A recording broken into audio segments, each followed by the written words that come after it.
In terms of this business of being the Jackie Robinson of hockey, have you had any troubles?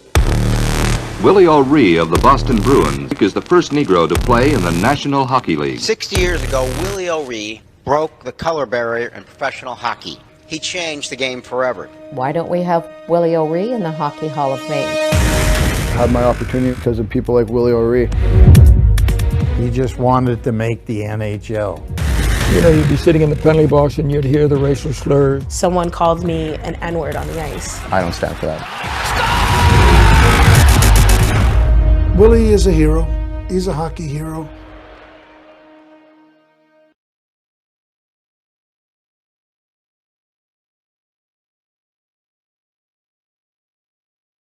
Greetings from Washington, D.C. My name is Stacy White, and I'm with the U.S. Department of State, where we create exchange programs, cultural, professional, and sports. Thank you for joining us today for this awesome celebration of Black History Month in the U.S. and Canada. As President Biden has said, we honor the history and achievements of Black Americans and reflect on the struggles that have brought us to this time of reckoning, redemption, and hope. We're proud to bring this important conversation to you today in partnership with Global Affairs Canada, the National Hockey League, with the filmmakers of the critically acclaimed film Willie, and with the legend himself, Willie O'Ree, who broke barriers as the first Black player in the National Hockey League in 1958. Hello, Willie. Thank you all for your collaboration. I first came to know about Willie's incredible story last year while I was at the American Embassy in Ottawa. Yes, that is my hockey sweater behind me. At Lansdowne, we hosted a screening of the documentary Willie and invited Willie O'Ree and the National Hockey League, and we had a fantastic conversation, which leads me to believe that today's will be every bit as wonderful. We're proud to organize people-to-people programming in support of the Willie documentary. In the U.S., as in other countries, sports are often a catalyst for broader social change, and this story is no different. Willie O'Ree was one of a wave of Black athletes in the 1940s and 50s who helped to integrate professional sports in the United States and eventually paved the way for racial integration of our schools, our workplaces, and even our homes. We still have a long way to go, but today we celebrate the progress that's been made so far. In the State Department, we connect with people around the world to spark conversations, reflection, and positive change. We hope that today's event contributes to this larger global conversation around sport, race, and society as we work together to realize much needed change around the world and at home. Willie is a living legend, and it is an honor to share his story with so many of you around the world. Please enjoy the discussion. Bonjour mesdames et messieurs, je suis très honorée d'être ici aujourd'hui. It is my great honor to be here today. In fact, today I really wish that here was actually somewhere where we could gather together in person. Of course, that's for larger reasons, but also because I wish I was in the same room as Blake Bolden and Anson Carter and, of course, the inspirational Hockey Hall of Famer, Willie O'Ree. Thank you all for being here today.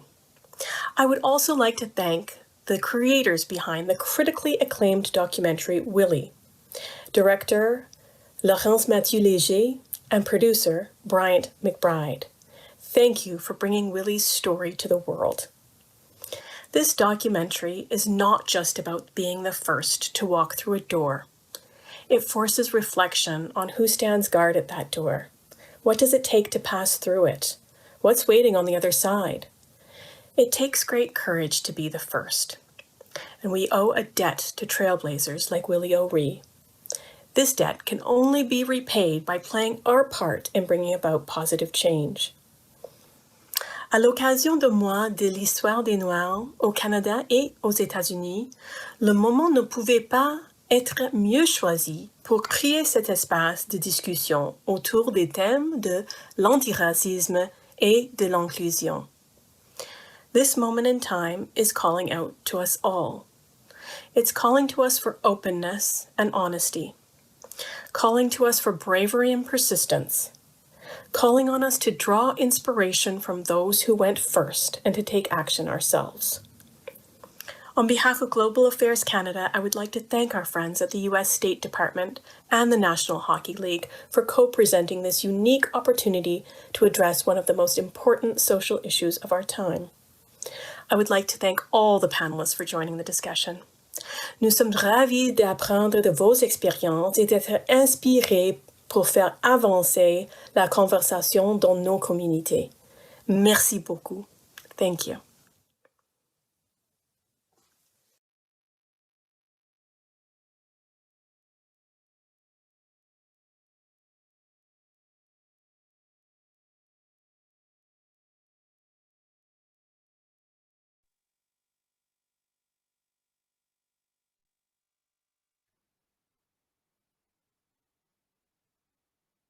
Hello, everyone. I'm Anson Carter. I'm a former NHL player and a current broadcaster for NBC Sports. Welcome to this very special celebration of Black History Month. We'll be recognizing Willie O'Ree for his contributions in breaking barriers and inspiring generations of hockey players just like me. Today, we are excited to be sharing this conversation with participants from over 40 countries tuning in. So to accommodate our global audience, this conversation will be available in Arabic, Russian, and Spanish, and all will be available on the event's language channels and captioning. Today's event wouldn't be possible without the help and support of our amazing partners, the Willie Doc team, the U.S. Department of State, Global Affairs Canada, and the National Hockey League. Now let's meet our esteemed panelists. The man of the hour and the reason we're all here today, the first Black player in the National Hockey League and Hockey Hall of Famer, Mr. Willie O'Ree. The Willie documentary co-producer and the first Black executive hired by the National Hockey League, Mr. Bryant McBride. And the first Black female professional hockey player and current scout for the LA Kings, Miss Blake Bolden. Welcome. But before we begin, I'm told that Mayor Mike O'Brien, the mayor of Fredericton, Willie, your hometown, has sent a very special message, and he's watching today's program. It goes as follows. The city of Fredericton is extremely proud of Mr. O'Ree. His many friends and fans here are always thrilled when he's able to make a trip home.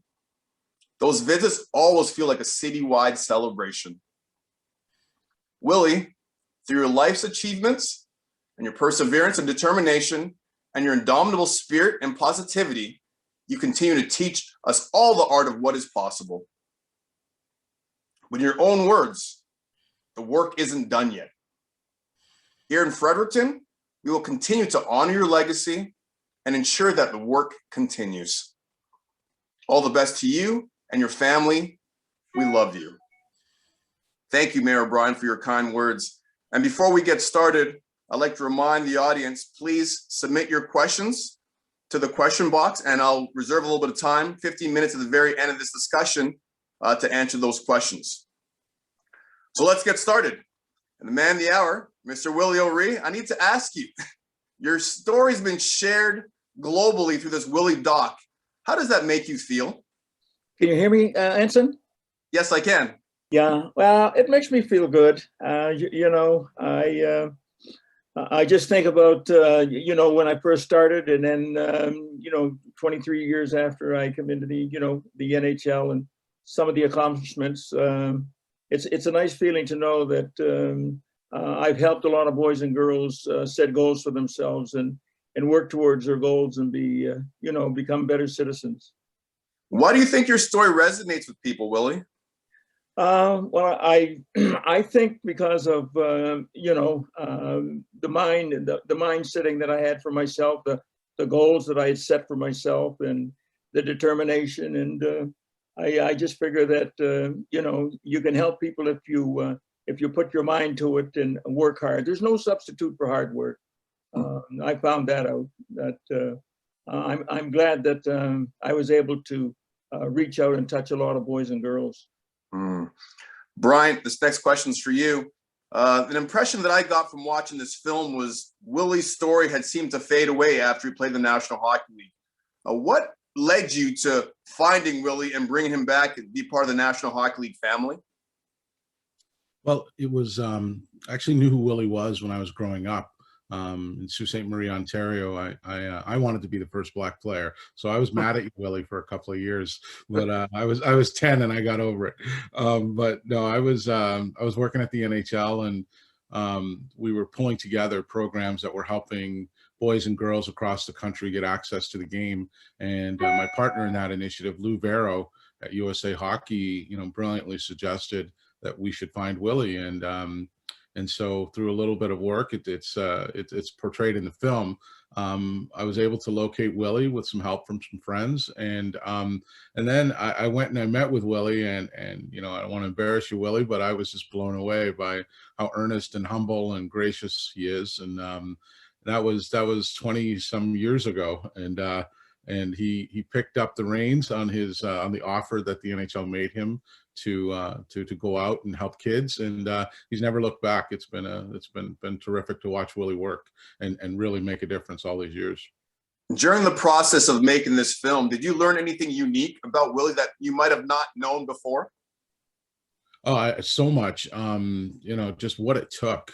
Incredible. We as some of you may have seen in the film, we took the time to go down to South Carolina. Laurence, the director, brilliantly, she dug in and did research on Willie's family, and found Paris O'Ree, Willie's great-great-grandfather, and his story of escaping from slavery during the Revolutionary War, and that was incredible. That was an amazing discovery, and that just really opened my eyes to everything that was possible, and Willie really I think embodies that. Yeah, Willie was definitely a beacon of inspiration for myself as a Black player in the National Hockey League. Just to see and watch the way Willie has carried himself over the years, you can not help but try to follow in those same footsteps as he continues to lead, and see the work that he's put in off the ice, inspiring young boys and girls across North America. It really has been inspiring.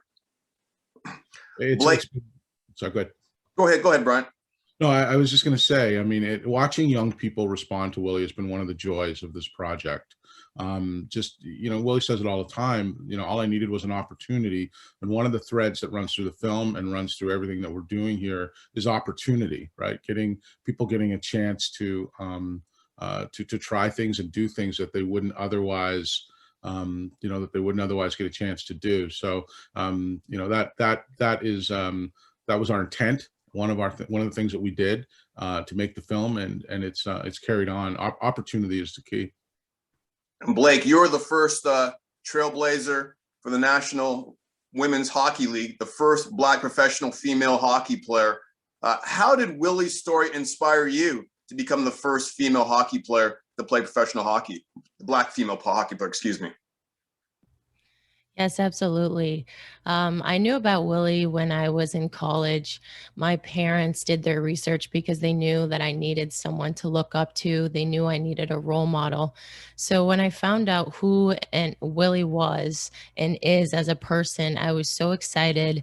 In 2015, I got the opportunity to meet Willie at the Boston Museum when he was doing a screening for Soul on Ice. And I immediately jumped at the opportunity to go and see him speak. And I was enamored with how he carried himself. His story was so inspirational to me. And I carried that with me from that moment on, how I played professionally and tried to inspire the younger generation behind me. That moment when I met Willie, he was a hero of mine, and I've been told never to meet your heroes, and he definitely did not disappoint me in that aspect. His energy, his love for the game, his mentorship to me has meant everything. And I'm sure a lot of young girls look up to you and aspire to be the next Blake Bolden. What would your message be to those young female athletes putting on the skates, either for the first time or women that have played hockey for a long time but haven't taken that next step to playing organized hockey? Absolutely. I would just say go for it. I would say have fun. As I would echo Willie's statements of setting goals and being the best version of yourself and working really hard. If you love anything, right, you want to give your 100% to that. And I would say just try to be yourself. Don't try to conform. Don't try to be like anybody else around you, because you yourself are the only person on this planet and nobody can do what you can do.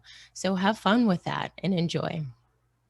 Willie, I want to take you back to when you were called up for the Boston Bruins for that first game. What was going through your mind? Was you experiencing butterflies? Take us back and kind of walk us through that day and what that moment was like. Well, when I got the call, I arrived in Montreal and I met Lynn Patrick, general manager of the Bruins, and Milt Schmidt, the coach, and they sat me down and said, Willie, and they said, we brought you up because we think you can add a little something to the club. He says, just go out, be yourself, play your game, and don't worry about anything else that's happening on the ice. And so basically, I just went out and tried to play my game. I was no stranger to the Montreal fans because I had played against the Montreal Junior Canadiens in the Forum, played against the Montreal Royals, the pro team there. So, stepping on the ice and going against the Montreal Canadiens, it was just, hey, it's the National Hockey League. I'm playing against the best hockey team in the National Hockey League, the Montreal Canadiens. So it was a great thrill. And, we were able to beat Canadiens 3-0. And it was a feat in itself, Anson. I didn't get any goals, no assists, but just beating the Montreal Canadiens and shutting them out in their own building, it was a great feeling. And the thing I love about sports is the relationships that you develop with your teammates and your friends. And just watching the documentary, you had a really good relationship with your friend Junior. Talk about that a little bit. And are you guys still friends?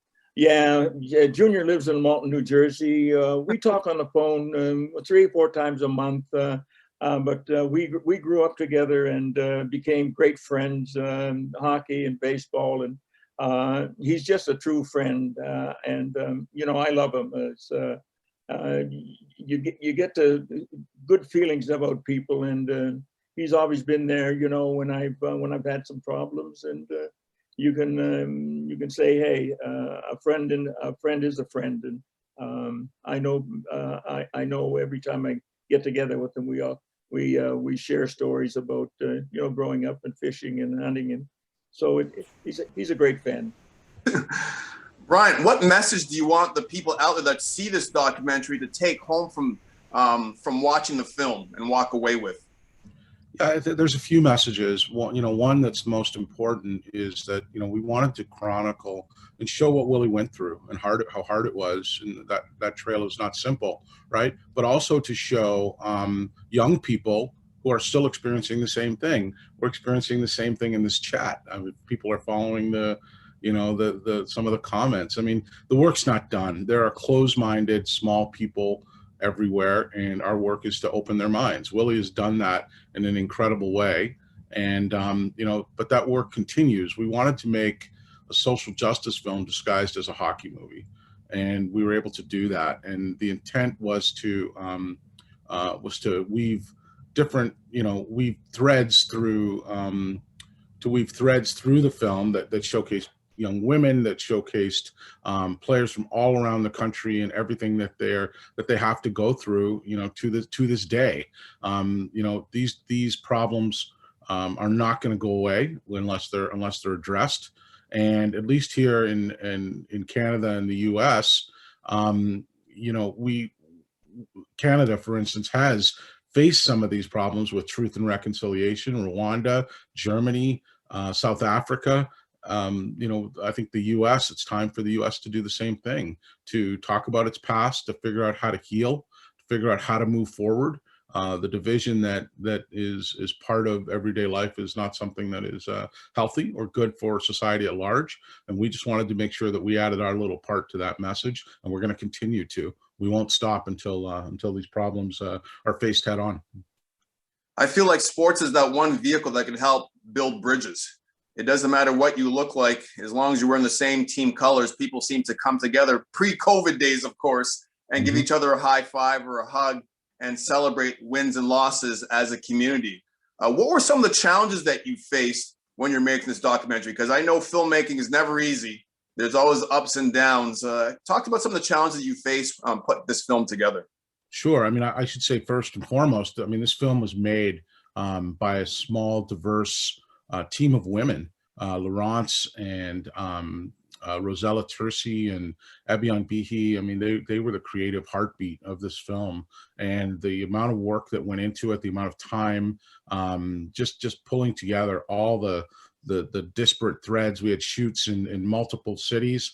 We were lucky enough to get Prime Minister Trudeau to join us for the film, and he subsequently, just recently, he joined us in a kickoff, a launch in Canada. So, you know, getting all of the help from the folks at Government Affairs Canada, the folks at the State Department, from near the very beginning of this film through now that it's been out there, has helped solve a lot of those issues. Dave Alward, who was the Consul General in Boston when we started doing it, opened incredible doors. So, you know, there were, like any production, there's bumps in the road that you have to overcome. And, you know, the team did a great job of overcoming all of those obstacles. And Blake, we always talk about allyship, because it just can't be people of color that's talking about solving this issue that we have that's called racism. It has to be white people as well. You do a lot of amazing things. The LA Kings hockey, as we know, is 95% white. And the LA Kings organization, led by Luc Robitaille and Kelly Cheeseman out there, have you in the community doing working on a lot of initiatives. What's that been like? What's that experience like? And are you out there trying to engage them, or are they actively trying to recruit you to do more within the community? Yes, absolutely. It's an amazing position to be in, because it's a new start and a new chapter within our sport. As Bryant just stated, the United States is trying to heal, and that's just a part of the National Hockey League's history. It was a little bit of both, you know. Luc Robitaille and Kelly Cheeseman from the Los Angeles Kings knew that I wanted to diversify the sport. Los Angeles is a very diverse city, and with my insertion and my job title that I created as a growth and inclusion specialist, I decided I just wanted to get out there. I wanted to get out there and get sticks into kids' hands. I wanted to show them the love that I have for the game, how exciting it is, and how they can build career opportunities and professional development from this sport and all sports alike.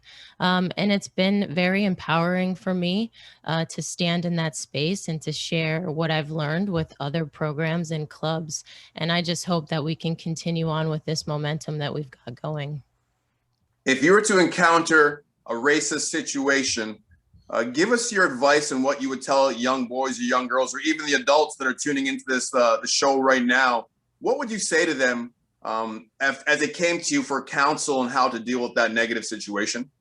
Absolutely. I think any sort of racist encounter isn't, this has nothing to do with you, right? There's nothing wrong with you as a person. That is something that that individual is they're dealing with, and has hate inside of them.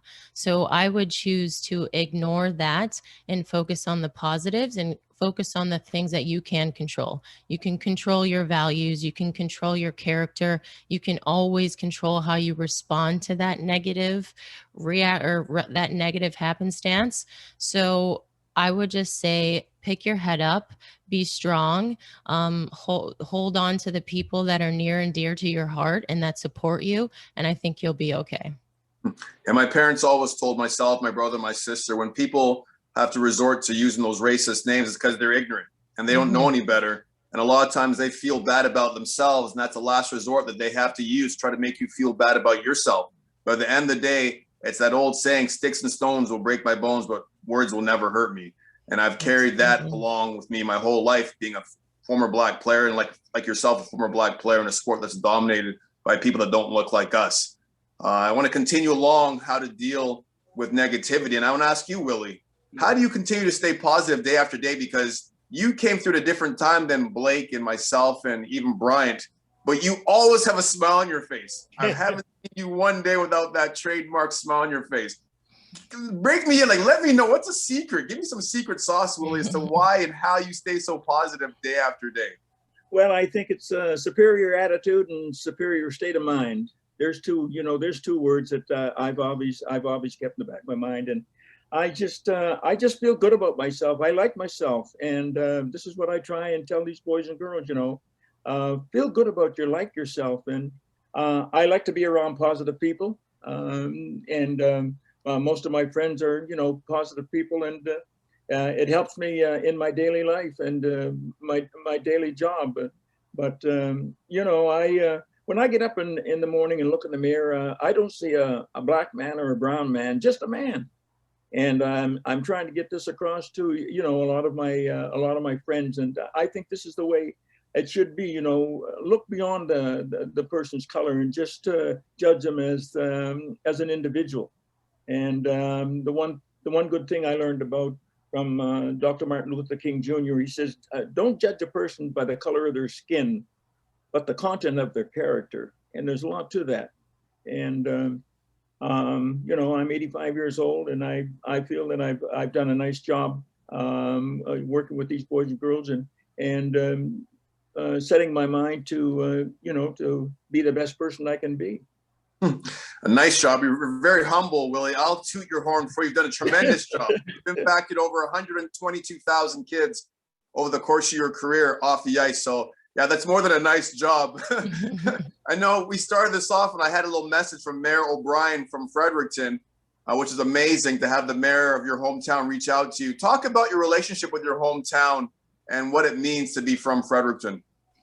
It was a small town in the Maritimes, and I was the youngest of 13 children, and my older brother was not only my brother and my friend, but he was my mentor, and I had a good growing up. I had different kinds of friends, but they were just kids out there playing street hockey, playing baseball, or playing hockey, and I didn't look at myself as a black person. I just looked at myself as just a person out there playing. And Fredericton was a good city. I enjoyed growing up there.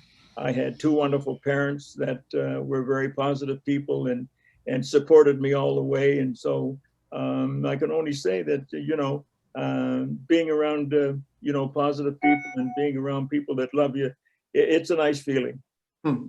Are your parents really responsible for that inner drive of who you are? You were the first black player to play in the National Hockey League, but watching the documentary, you're also the first person of color to get his hair cut in a white barber shop. I mean, that would take a lot of nerve being around people with those sharp instruments. I mean, talk about your upbringing a little bit with your mom and dad, Willie, and what installed that drive into you to really follow your own convictions. Well, as I mentioned, I had some wonderful parents and very supportive, and they knew that I wanted to play hockey, and I played about 6 or 7 different sports growing up, but hockey and baseball were the two that I really geared on, and then I had to make a choice after I came back from Waycross, Georgia, being down there playing baseball. I came back to my hometown, and I had to make a choice. Whether I was going to play baseball or hockey. And I said, forget about hockey, figure out about playing, forget about baseball rather, and play hockey. And then I got a call from Punch Emlak, who was the coach and general manager of the Quebec Aces, the professional team up there. And I went up there and, made the team, and it was hockey, from then on. It's amazing. Brian, I want to circle back to the documentary, and what lessons can you use and take away from this? Because I know it's more than just a documentary, right? There is an educational component to this film as well. Can you speak about that and what your aspirations are with the educational component for the documentary?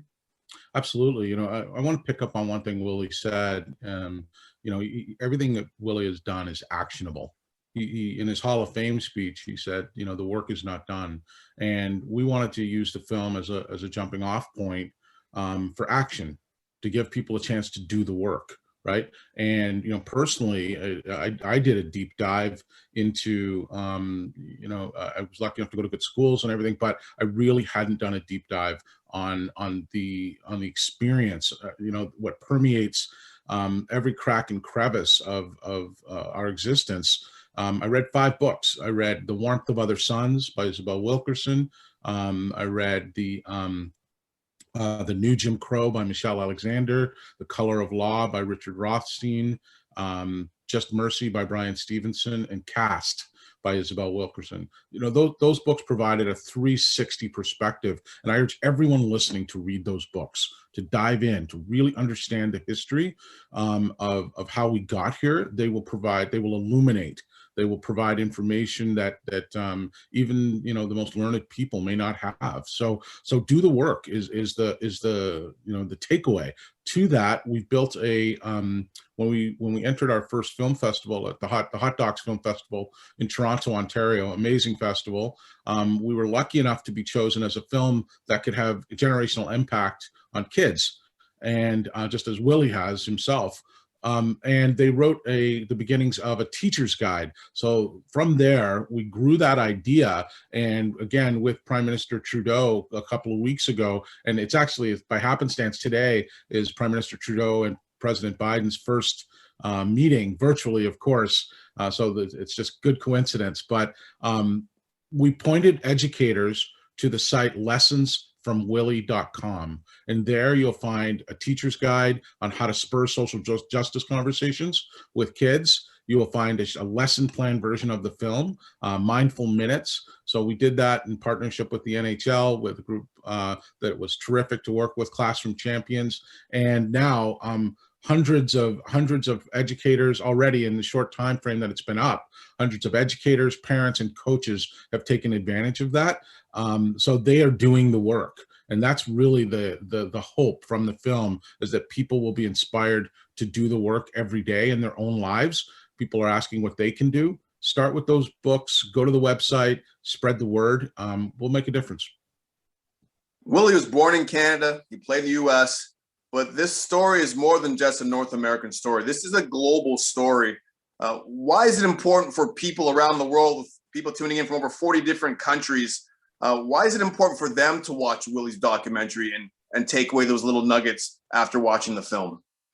You know, one of the things that, you know, back to Paris O'Ree, you know, Paris O'Ree showed amazing sinew, amazing guts, right? To the purest form of immigration is escaping from slavery and escaping from persecution, you know, situations that exist in the world today. And that got passed right down to Willie and all of the work that he's done and had to, everything that he's had to go through to blaze this trail. So the story remains, and the circumstances remain, you know, obstacles and that have to be overcome. And, you know, we have to continue to overcome those obstacles and fight through that, so that, again, everyone gets opportunity, everyone gets a chance to play, boys and girls. You know, the LGBTQ plus community feels safe in the game, that hockey becomes truly inclusive, and really sport worldwide is truly inclusive and serves as that vehicle for change that it can.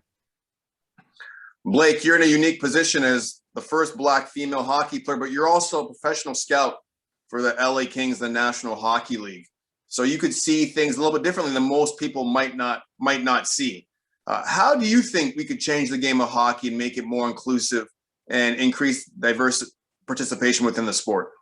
Yeah, I see a very low percentage of diversity in the game at a high level, right?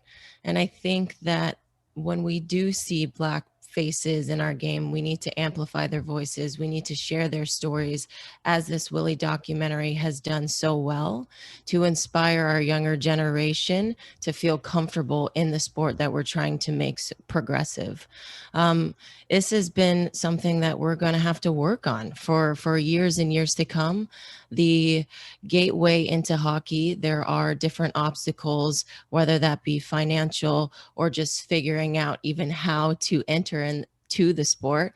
But I think that's why we have a community that is easy for kids to tap into, right? We want to make that easy for them to say, hey, I want to play this sport. This is where you go. This is where you can get your equipment.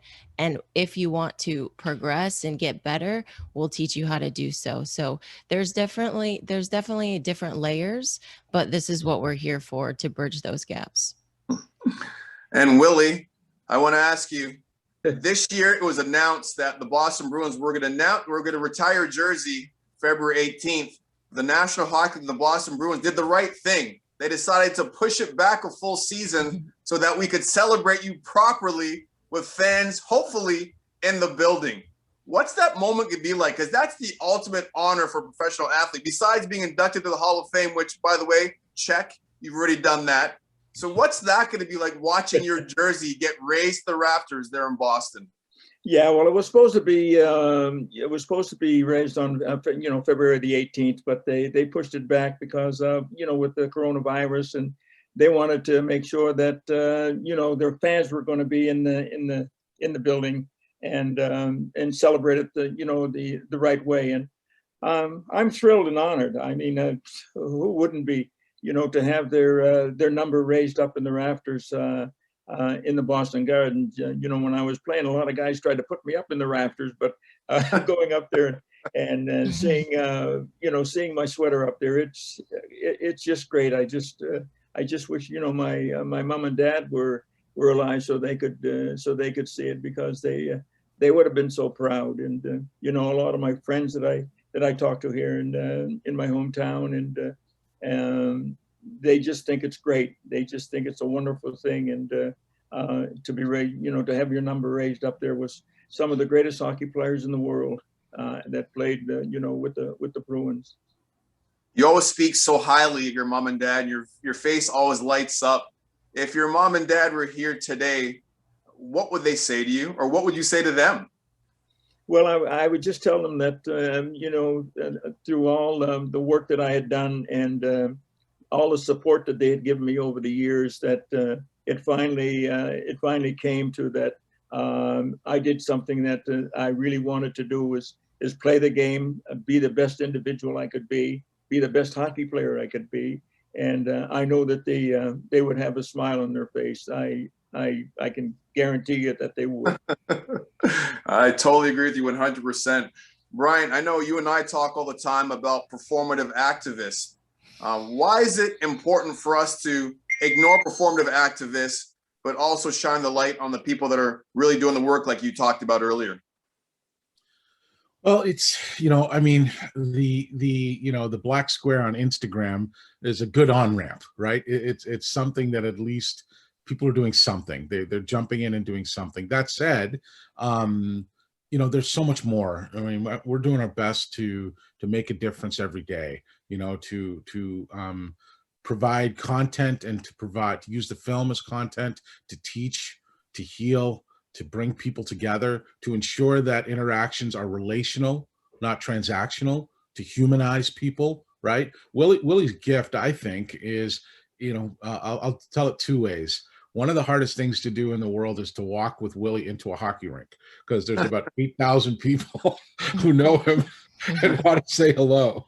But that's as a result of that it takes at least a period and a half to get to your seat in the Boston Garden with Willie. I've tried it, but that's because he's built unbelievable relationships, and he was doing this long before he worked for the NHL. Junior, who was mentioned earlier, talks about how difficult it was to wait for Willie after a game, because he was signing every autograph and talking to every 12-year-old from the time he's begun, and he's never stopped doing that. So that's a long time of building relationships, right? And that really, I think, paves the way for people to see people rather than people of color or people that are different than them.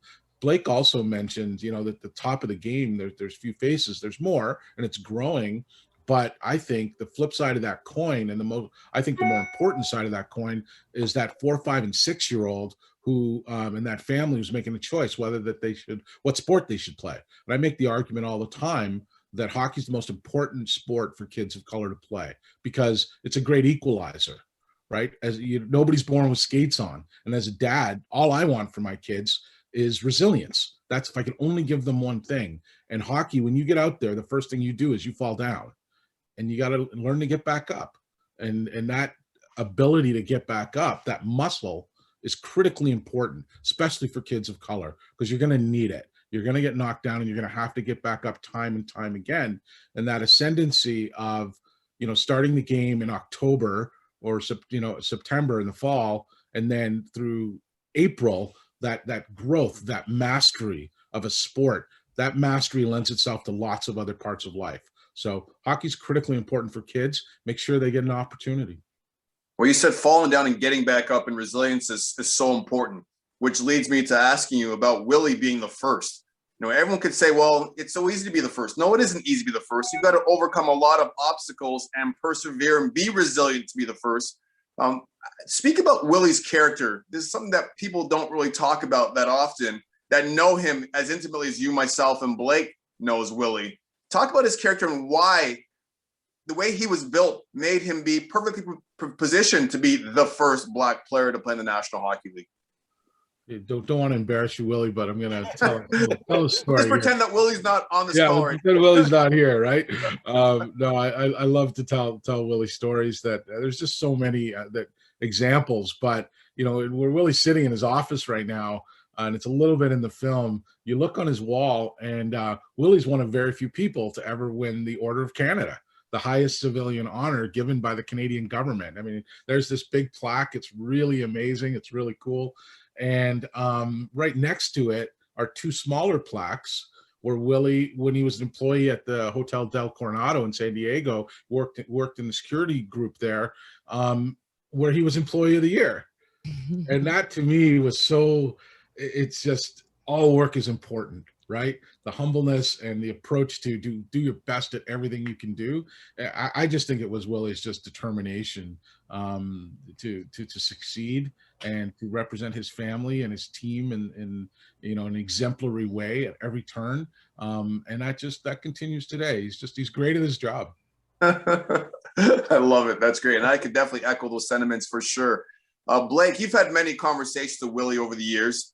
What's the one thing piece of advice that Willie's given you that's really stuck home and resonated with you? Oh, wow. There are so many pieces of advice. I'd have to take a look at that. But, what I take so much pride in is just the privilege and the honor that I have spending time with him and to get his positivity brushed off on me. His energy, especially at his age, makes you just think, holy cow, I need that. Like, I need that all the time. But Willie's always just kept it real. He said, these have been my experiences. Let's share them together. How this is how I dealt with them.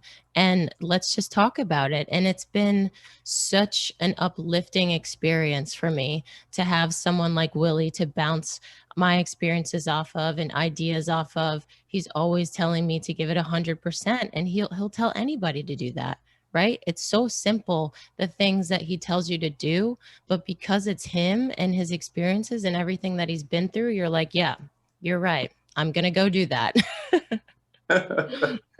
Willie, I'm going to ask you a simple question that people might think simple, but also people might think, well, how much thought are you going to put into this?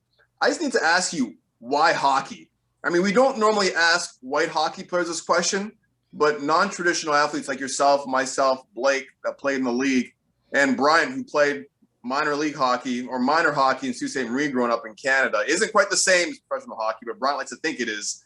Why did you choose a sport of hockey, Willie?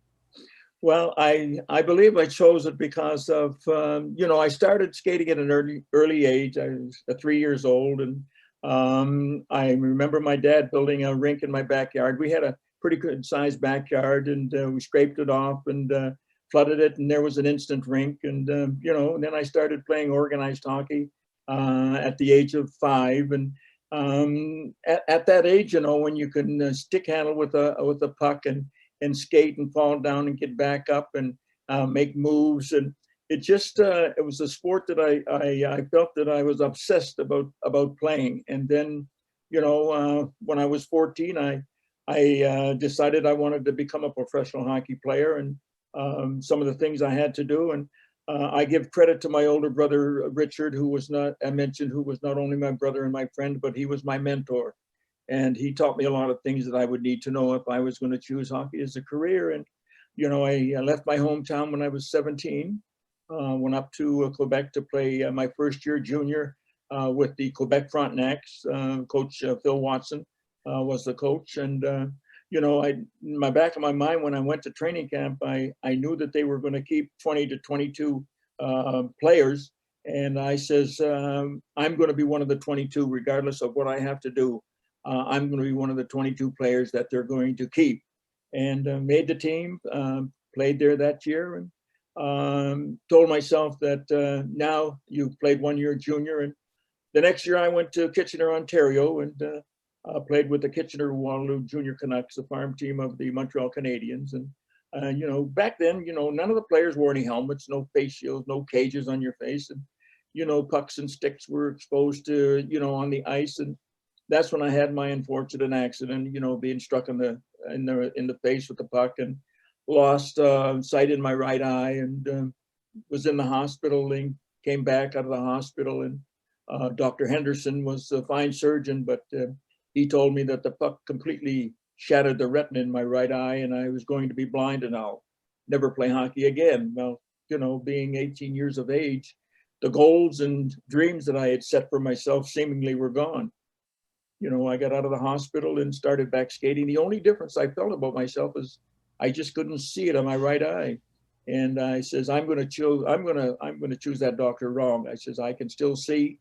So I pursued hockey, and, you know, was able to play 21 years with one eye. And I told myself, you know, you could do anything you set your mind to do. If you feel strongly within your heart, within your mind, you know, if you think you can, you can. If you think you can't, you're right. I played 12 years in National Hockey with two good eyes, never mind 21 years professionally with one eye. So, and the great Wayne Gretzky even says in the documentary, he's probably the greatest player of all time, that he had a hard time playing with two eyes. So he has no idea how you played the game at the highest level with one eye. So that truly speaks about your talent as an individual and your persistence and the resilience that Bryant McBride spoke about earlier. I think now we're going to start opening up the floor to questions from people that sent these questions into our question box. And the first question we have is from Jennifer from the USA. Brian, I'm going to direct this one to you. How would you encourage disabled and BIPOC families and athletes to try hockey? Well, you know, there's first thing is as Blake had mentioned earlier, there's barriers to entry, and those barriers to entry can be overcome. To start, you know, first get kids on skates, regardless of regardless of their age. Get them on skates, get them comfortable, you know, being on skates. And when they're not on skates, get a stick in their hands, right? Regardless of what's on their feet. So they start to love the sport, appreciate the sport, understand the one-on-one battles and the chess at hyper speed, the concussive nature of the sport, the effort needed to succeed, to be part of a team. All of those are just terrific life lessons that all kids need. So, you know, what we're doing, that's from one side. From the other side, you know, there's lots of people working. I've never felt momentum like I felt right now. Willie and I and others, you know, Nerva Millard at the NHL, and David Levy, and just Lou Vero, and a whole host of people started this years ago, but I've never felt momentum like I feel right now collectively. The commissioner's work at the NHL, Kim Davis and her team at the NHL, there is a groundswell happening. Kids of color are playing this game. It's going to take a while to water those seeds and to shine sun on those seeds, but they're going to bloom, they're going to blossom. And so there'll be more and more representation. That is coming very quickly. It's already grown since I was there. It was 3 players of color. It's now 35, 40, depending on who's up and down in the minors. But the question is, how do we do 10X again? And how do we do it in less than 30 years? So I think it's a concerted effort by all parties. From the top of the game down to your local hockey association, and that's worldwide, to give all kids the opportunity and to give them encouragement, and to ensure that their families feel as though they belong, that they belong in the game. That's the critical piece of the puzzle, that everyone is welcoming and everyone opens their arms to ensure that all people want to be part of it and feel welcomed as part of the game. And that is the most critical piece. Growing up in Toronto, I saw it firsthand. I had a lot of black friends, a lot of friends of color that played the game of hockey. It wasn't until we got to high school when a lot of my friends dropped off because hockey wasn't a quote unquote black sport anymore. It was a white sport. And I think it's a major reason behind that is because they didn't feel welcome. You know, they didn't feel safe. And it was the people like myself and George Larac and the Jamal Mayers and the Blake Boldens that were able to persevere, and the Willie O'Rees to really break through all that noise. But why should we have to do that? Hockey should be a sport where you should be welcomed, and your friends and your family shouldn't have to be worried about being attacked verbally just because of the color of their skin. So I agree with you 100% that feeling welcome is a big driver towards, or will be a big driver towards, increasing participation in people of color in the game of hockey. Our next question is coming from Ivo from Latvia, and I'll ask Blake this question to you. Direct this question to you. Was there a point in your life where you felt like you weren't going to make it and you wanted to give up? What did you do? Wow. Yes, there was a point in my life where I thought I was going to quit the game. I actually graduated from Boston College, so I was about 22 years old, and I was on this path to be on the U.S. national team. I got cut from that Olympic year in 2014, and I was sad. I was depressed. I wanted to go home. And one day I was at home in Cleveland, where I'm from, not having a job, not knowing really what to do. And something just popped in my head, and it was like, you need to keep playing. And I said that, my mind said that because it knew how much I loved the game. It knew how much it anchored me. It knew that it was a part of my heart and my soul. And if I were to give that up, then I would be disappointed in myself. So I would say it doesn't really matter what trials and tribulations you go through. I think what matters is how you respond to that. Always, always, always overcome the negativity, overcome the disappointments with your hard work, your determination, and you'll be proud of yourself in the end. That's an excellent message, and one that people could take to heart. I agree with that 100%. Willie, I've got a question from Dr. Martin in Germany. He just wants to know, do you have a special message for the Europeans that are tuning in watching us today? Well, yes. Set goals for yourselves. Work hard. Feel good about yourself, like yourself. And believe in yourself, and you can do anything you set your mind to do. As I mentioned earlier, if you feel strongly within your heart and within your mind, as I mentioned, there's no substitute for hard work. You only get out of a thing what you put into it. And, if you go out and you work for 40%, well, don't expect 60 or 80%, expect 40%. But if you go out and work as hard as you can, that's all we can expect. You should pat yourself on the back because you've done the best you could, and I feel that these boys and girls that have the opportunity to play hockey and are playing in organized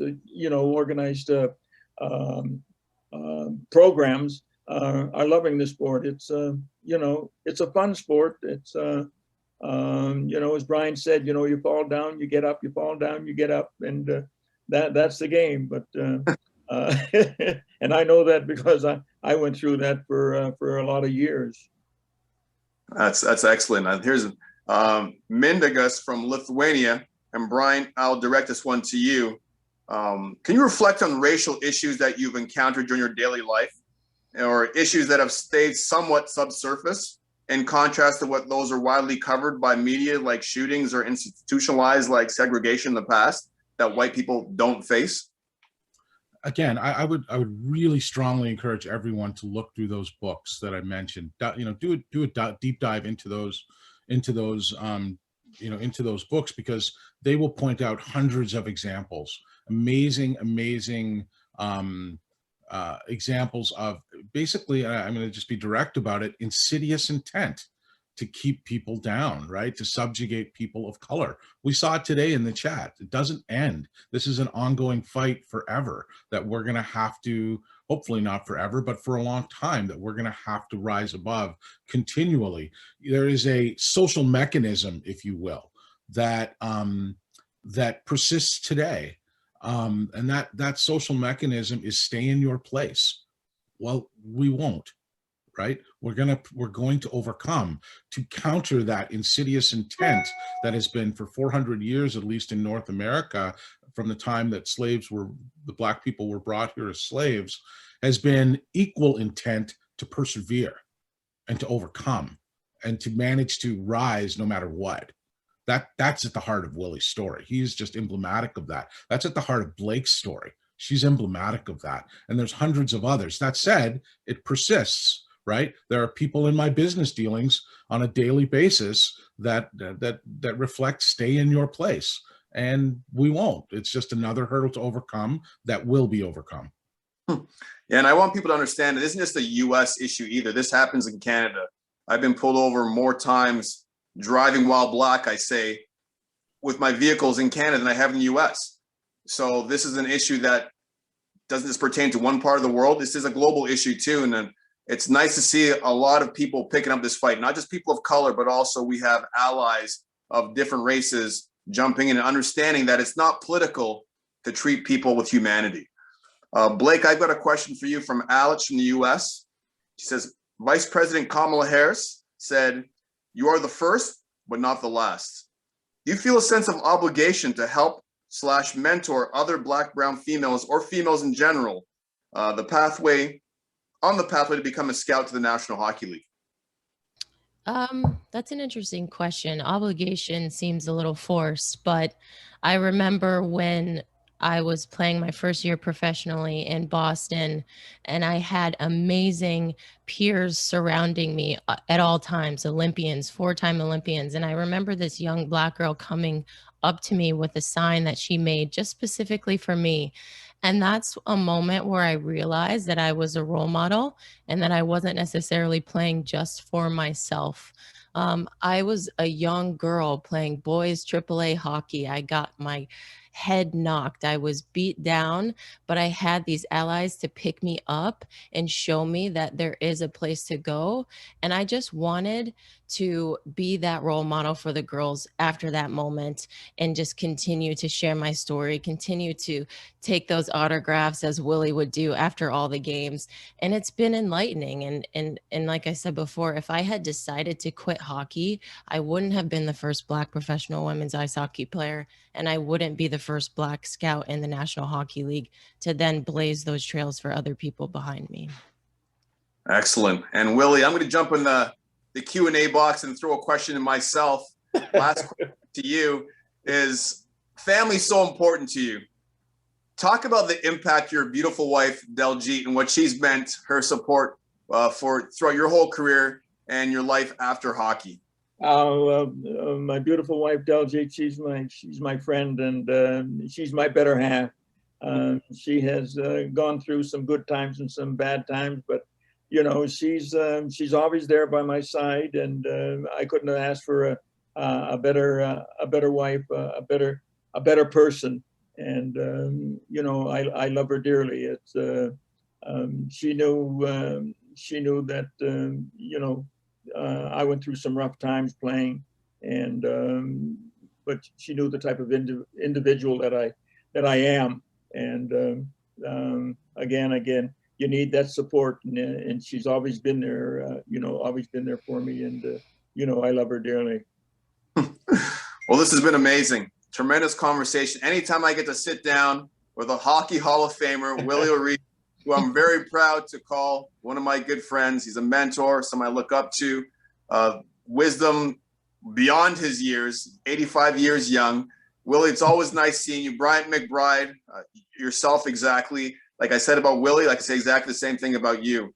You're a person I lean on. I gain a lot of counsel from you. You've seen a lot of things within the game that I haven't seen yet. So I try to surround myself with people that are smarter than myself.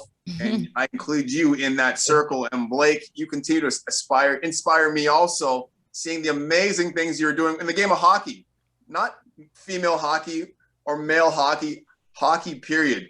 To see the way you've crossed over and you're working within the LA Kings organization, and hearing what the president of hockey operations, Luc Robitaille, how he continually gushes over your achievements and your work ethic. You should be very proud. I'm very proud to call you a friend also.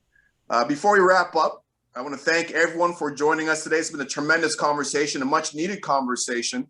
I please encourage everyone, if you haven't seen it yet, please watch the Willie documentary. And before I even end this conversation too, I got to make sure I thank our partners, because all this stuff, these conversations wouldn't be possible without the Willie documentary team, the U.S. Department of State, Global Affairs Canada, and last but not least, the National Hockey League. Thank you, everyone. Blake, Willie, we appreciate you getting up early. We know it's early on the West Coast. Bryant, it's always a pleasure seeing you. And I hope everyone continues to stay healthy and be safe. Thanks, Anson. Everyone. Thank you, Thanks, Anson. Everyone. Be safe. Appreciate it. Keep well. Thank you. All the best. All right. Bye-bye. Bye.